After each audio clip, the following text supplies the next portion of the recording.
Hello, and welcome to the SDLC Methodologies video. In this video, what we're going to do is we're going to talk about what an SDLC methodology is.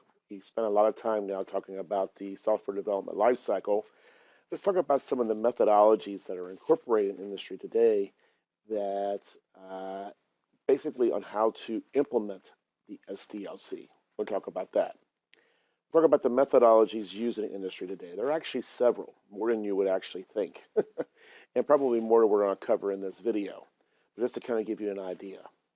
Then what we're going to do is we're going to kind of come back and talk about two specific ones. One is the waterfall and one is agile. And I'll tell you the reasons why we're covering those a little bit more in the video. All right, so let's get started. As you know, the SDLC process involves several distinct stages. We've talked about those distinctly now: planning, analysis, design, and implementation. The whole goal of the SDLC is to lower the cost of software development while simultaneously improving the quality and shortening production time. It's a systematic approach to ensure that when we're building a project, and I know as students it's really hard to get your hands around what kind of project we're talking about, but we're probably talking about one like building Blackboard, if you will. Okay, I mean, that is a project. Somebody had to write the software for that. And as you probably can see, or you hopefully have experienced, Blackboard can be very extensive, very complicated. Well, to put that all together requires a group of programmers to develop such a thing.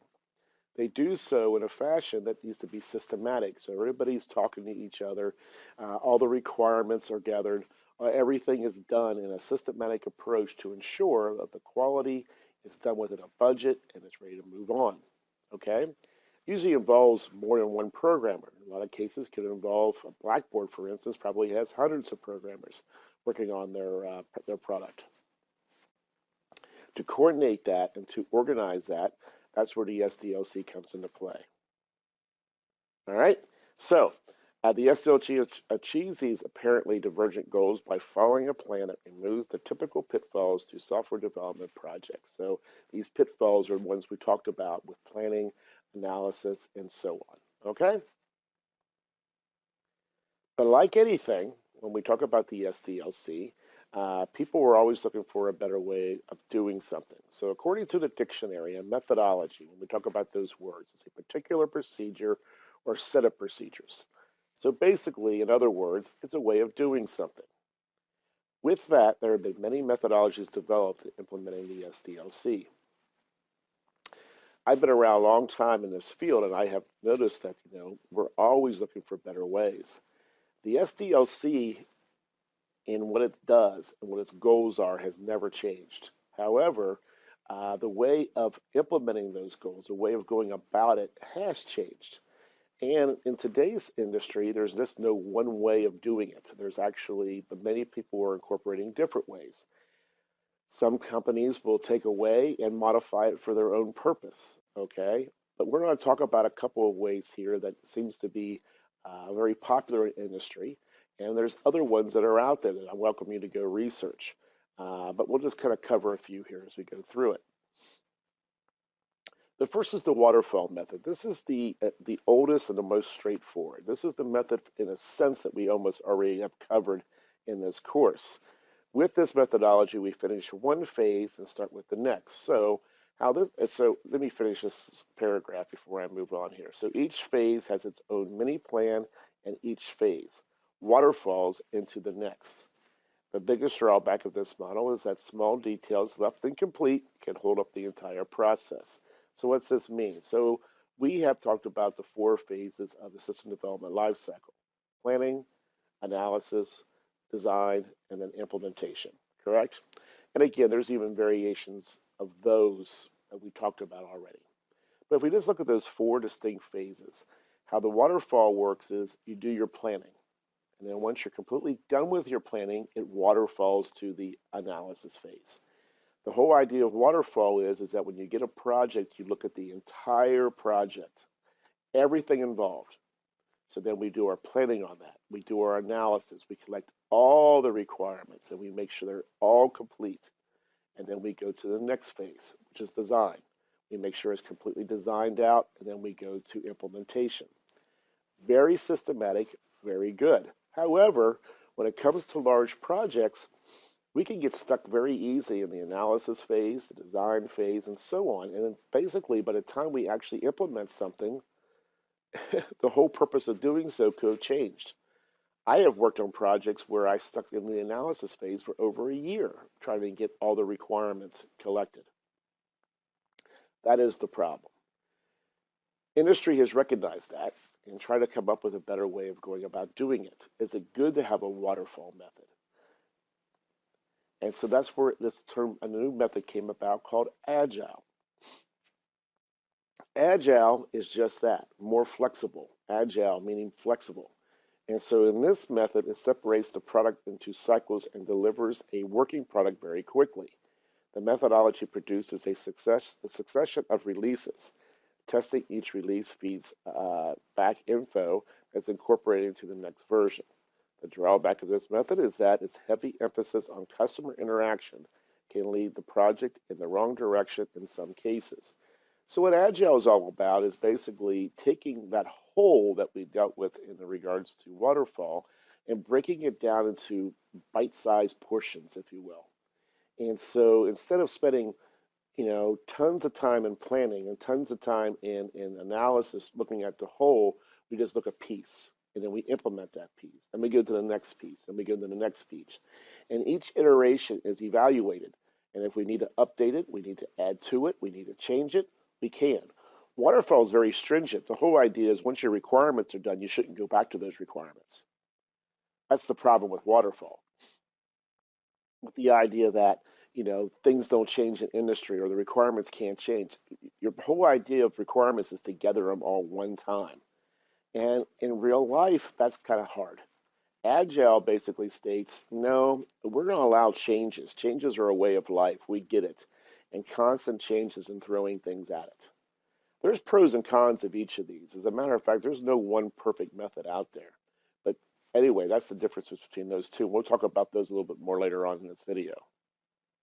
There's the iterative method, which is very similar to Agile. In this case, developers create a version very quickly and for relatively low cost, and test and improve it through rapid and successive versions. One big disadvantage here is that it eats up resources fast if left unchecked. Same type of thing. So it's the same thing as Agile, just fast, fast, fast. Agile has a very distinct plan, and again, we'll talk about that one. Iterative is a little bit more flexible. B-shape, the extension of the waterfall model. This SDLC methodology tests at each stage of development. As with waterfall, this process can run into roadblocks. So the SDLC methodology tests at each stage of development. So it's going through testing and so on. It's a little bit more straightforward. It's not as flexible as Agile, kind of falls with the waterfall piece. A spiral method, the most flexible of the SDLC models. The spiral model is similar to the iterative model in its emphasis on repetition. The spiral model goes through the planning, design, build, and test phases over and over with gradual improvements with each phase. So as you see, there's what can I say? There's methodologies that build off other methodologies. There's actually more out there. I could have actually probably added about 4 or 5 more to this particular video. To me, it wasn't worth doing. I welcome that you go out and research them. DevOps is another one that's out there that seems to be catching fire in the industry. Okay, but again, go look up SDLC methodologies on some of these websites, and you'll see a lot of them there. The question is, which one's right? Okay, well, there is no right one. It's really what it comes down to. When selecting the best SDL approach for your project, it's important to remember that one solution may not fit every scenario or business. Certain projects may run best with the waterfall approach, while others would benefit from the flexibility in an agile or iterative model. So there is no one perfect approach. And don't let anybody tell you that there is. All right. However, basically what we're saying is that when we kind of get into this is that we are recognized that the industry is tending toward agile right now. And with that, we want to make sure you understand that. So these next set of slides going into for this video, we're going to talk about the two big ones. Again, waterfall, it was the basis of the SDLC, going back to when it was first implemented, probably in the 80s and so on. And with that, that's what everybody did, was the waterfall. Today, we're recognizing that 44% of most of the projects were incorporating the Agile methodology. Now, you might say 44%, that's not a majority. Well, when you sit back and you look at, there's probably about 10 different ways, 10 different published methodologies, and then probably, what can I say, different methodologies based upon those, meaning company-specific methodologies, maybe where they tweaked it for their own purposes. Maybe they took Agile and tweaked it, or Waterfall and tweaked it.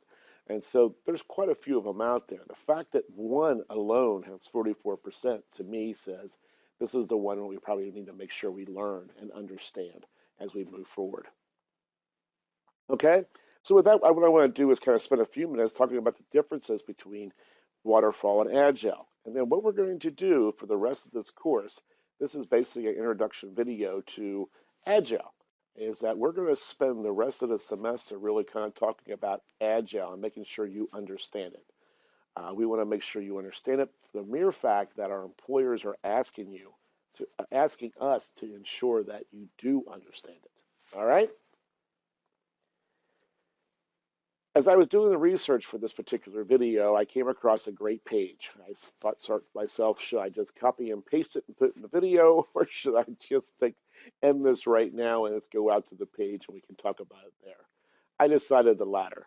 There's a lot of information out there. It's not worth me cutting and pasting and put it in the video. So let's go ahead. I'm going to escape from this and go out to this particular site right here. I welcome you as I post. I will post this PowerPoint presentation with the video. But go ahead and click on this particular link right here, or cut and paste it into your browser, and you will see this.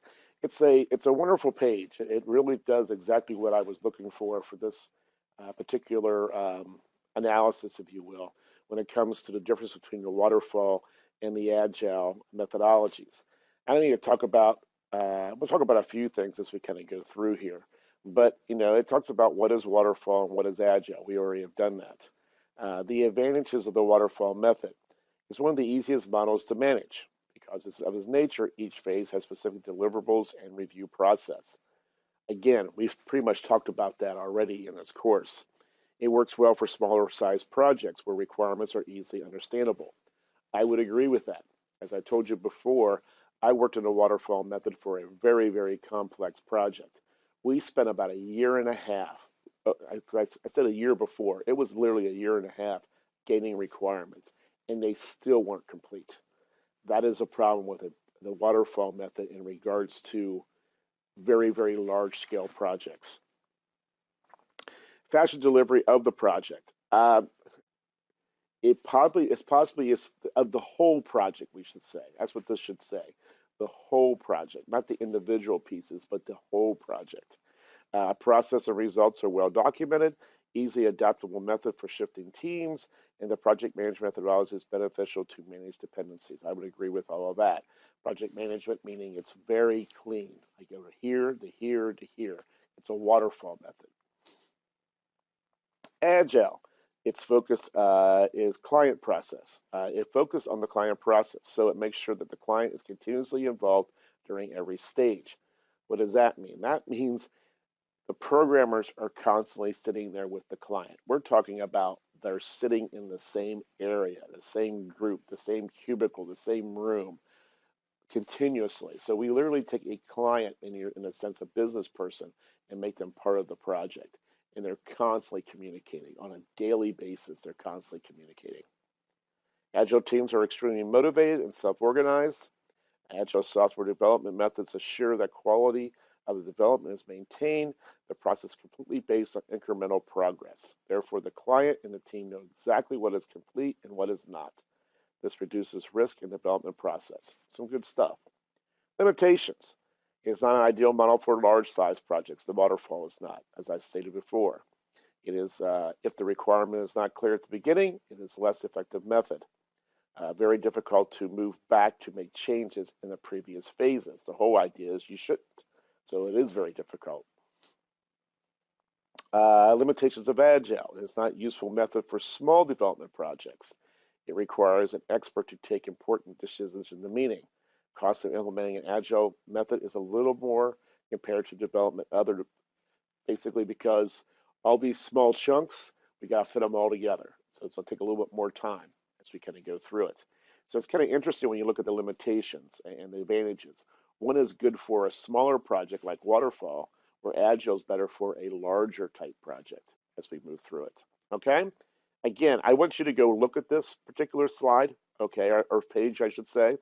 I don't want to read it to you. I know you all can read, but I just want to point out a few things. The best thing here I liked is the difference between Agile and Waterfall. It's just look at a few. It's Agile, which separates the project development lifecycle into sprints. Literally a sprint. Think of 100-yard dashes. That's what it's doing. It's doing stuff very, very quickly. Software development process is divided into distinct phases. That was our, for Waterfall, that was our planning to analysis to so on. Agile, it follows an incremental approach. Waterfall methodology is a sequential design. Agile methodology is known for its flexibility. Waterfall is structured. Agile can be considered a collection of many different projects. Software development will be completed in one single project, and so on as you kind of go through it, okay? And it's a nice collection of the differences. And again, as we got to get into Agile and as you start trying to understand why we're getting into Agile and what Agile is all about, I really welcome you to look at this page in its completion and read it through, okay? And because I think it's very good and it kind of goes from there. It draws some conclusions, are very different. However, there are certain major differences between highlighted below. And so, again, I think this is all repetitive in its nature. So Waterfall is easy to manage. Agile is flexible, blah, blah, blah, blah, blah, as you kind of get it. Okay? So take a look at this page a little bit more. I think we kind of covered most of the high points here. And again, what we're going to be doing now is, if I go to the last piece right here, there you go, is that we're going to focus really the rest of the semester on Agile. I believe by now you kind of understand the waterfall method. Again, we kind of taught it as such, those distinct phases. Now what we're going to do is talk about Agile and how we implement the SDLC and those phases we talked about in the Agile approach. All right? And again, the reason why we're doing it, 44% of the industry is using Agile right now, and our employers, meaning the people who hire you, are asking us to ensure that you understand Agile, at least from a high level point of view. All right? So with that, let's go, kind of have some fun, and hopefully this is a good start to introduction to Agile.